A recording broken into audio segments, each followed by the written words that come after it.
1 करोड़ रुपया है, उसमें से 18% जीएसटी, 6% रॉयल्टी, 2% टीडीएस, यानी कि लगभग 25-26% महोदय सरकार के खजाना में चला जाता है।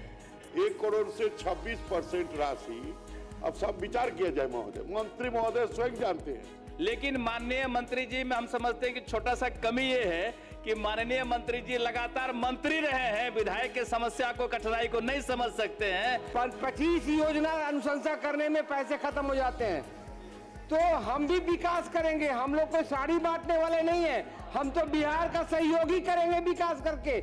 माननीय मंत्री ने कहा है सांसदों का बढ़ेगा तो बढ़ाएंगे जाकर के।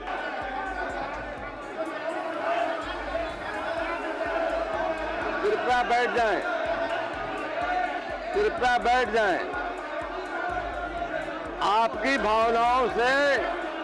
नमस्कार, आप देख रहे बिहार तक और आपके साथ मैं हूं ऋचा शर्मा। बिहार विधानसभा में आज वो नज़ारा देखने को मिला जो शायद ही कभी देखने को मिलता है। सत्ता पक्ष और विपक्ष सभी एक साथ नजर आए, चाहे जेडीयू हो, बीजेपी हो या फिर आरजेडी हो। सबके जो विधायक हैं वो इस मुद्दे पर एक साथ एक मंच पर खड़े नजर आए। बिहार विधानसभा का बजट सत्र आज अचानक उस मोड़ में पहुंच गया जहां सरकार और विपक्ष नहीं बल्कि सरकार बनाम उसके अपने विधायक नजर आए। मामला था विधायक निधि बढ़ाने का। जैसे ये मुद्दा उठता है, सदन का माहौल ऐसा गर्म हुआ कि कुछ देर के लिए ये समझना मुश्किल हो गया कि विरोध कौन कर रहा है और समर्थन कौन कर रहा है। सबसे पहले बीजेपी विधायक प्रमोद कुमार ने ध्यानाकर्षण के दौरान साफ कहा कि मौजूदा एमएलए फंड क्षेत्र के विकास के कार्यों के लिए नाकामी है। सदस्य आप स्वयं महोदय, सीनियर माननीय सदस्य है, माननीय मंत्री महोदय, हम सबों के अभिभावक हैं।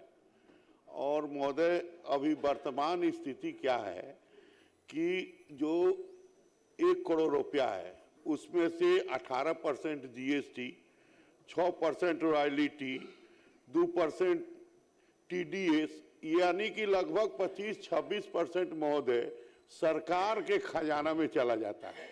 1 करोड़ से 26% राशि अब सब विचार किया जाए महोदय, मंत्री महोदय स्वयं जानते हैं। और महोदय अब 4 करोड़ है तो ये अब समझ लीजिए कि एक 1 करोड़ चला गया तो 3 करोड़ पर आ गए।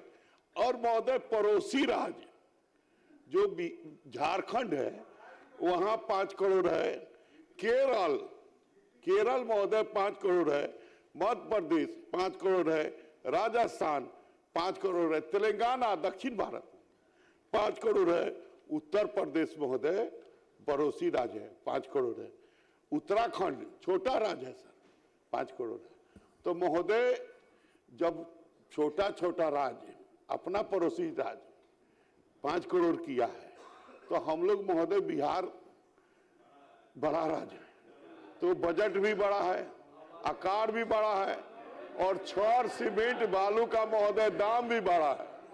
सुनिए ध्यान से महोदय। इसके बाद बीजेपी के ही नीरज कुमार बबलू ने समर्थन करते हुए कहा कि विकास योजनाओं की लागत बढ़ गई है लेकिन निधि वहीं की वहीं है। पिछले 35 साल से इस सदन के सदस्य हैं, सबसे सीनियर सदस्य हैं, गार्जियन हैं। लेकिन माननीय मंत्री जी में हम समझते हैं कि छोटा सा कमी ये है कि माननीय मंत्री जी लगातार मंत्री रहे हैं, विधायक के समस्या को, कठिनाई को नहीं समझ सकते हैं।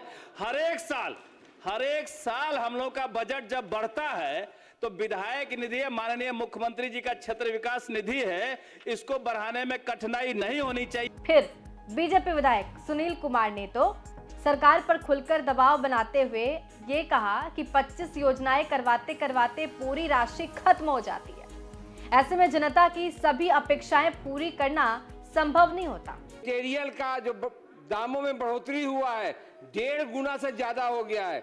अभी जो 4 करोड़ रुपया मिलता है किसी विधायक के क्षेत्र में कम से कम 40 पंचायत, अगर शहर है तो 40 वार्ड और 15-16 पंचायत, 25 योजना अनुशंसा करने में पैसे खत्म हो जाते हैं, तो हम भी विकास करेंगे। हम लोग कोई साड़ी बांटने वाले नहीं है, हम तो बिहार का सहयोगी करेंगे। दिलचस्प ये रहा कि जैसे ही सत्ता पक्ष के विधायक गरमाते दिखे, विपक्षी दलों ने भी इस मांग को हवा देना शुरू कर दिया। कुछ ही मिनटों में सदन में स्थिति ये हो गई कि सत्ता पक्ष और विपक्ष दोनों एक ही मुद्दे पर एक सुर में सरकार से सवाल पूछने लगे। सदन में शोर शराबा बढ़ा, विधायक अपनी सीटों से उठकर खड़े होते नजर आए और स्पष्ट घोषणा की मांग करने लगे। यहाँ तक कि वोटिंग करवाने की आवाज भी उठने लगी। स्थिति बिगड़ती देख वित्त मंत्री विजेंद्र यादव ने हस्तक्षेप किया और उन्होंने कहा कि यदि केंद्र सरकार सांसद निधि बढ़ाती है तो हम भी इस पर विचार करेंगे। लेकिन ये जवाब विधायकों को रास नहीं आया। कई सदस्य सीधे आश्वासन नहीं बल्कि गोल गोल उत्तर बताते रहे। विधानसभा अध्यक्ष बिहार असेंबली जो स्पीकर है वो बार बार सदन को शांत कराने की कोशिश करते रहे, लेकिन माहौल लगातार गर्माता ही गया। माननीय सांसद लोगों का अगर बढ़ेगा तो हम भी विचार करेंगे। आखिरकार उप मुख्यमंत्री विजय कुमार सिन्हा ने कहा कि सरकार इस मुद्दे पर गंभीरता से विचार करेगी, सभी पहलुओं की समीक्षा कर उचित निर्णय लिया जाएगा। उनकी बात के बाद धीरे धीरे सदन शांत हुआ और कार्यवाही आगे बढ़ सकी। सदन की गंभीरता को देखते हुए माननीय मंत्री जी विचार करेंगे और उन्होंने कहा है कि हम इसको देखेंगे। उपेंद्र प्रसाद, अब ये समझिए कि ये जो पूरा विवाद हुआ वो संकेत क्या देता है। देखिए, आज की कार्यवाही ने साफ कर दिया है कि विधायक निधि का मुद्दा अब केवल विपक्ष का हथियार नहीं है, बल्कि सत्ता पक्ष के विधायक भी अपनी सरकार पर दबाव बनाने से पीछे नहीं हट रहे। बढ़ती महंगाई और क्षेत्र में विकास की बढ़ती मांगों के बीच ये मुद्दा आने वाले दिनों में सरकार के लिए बड़ी राजनीतिक चुनौती बन सकती है।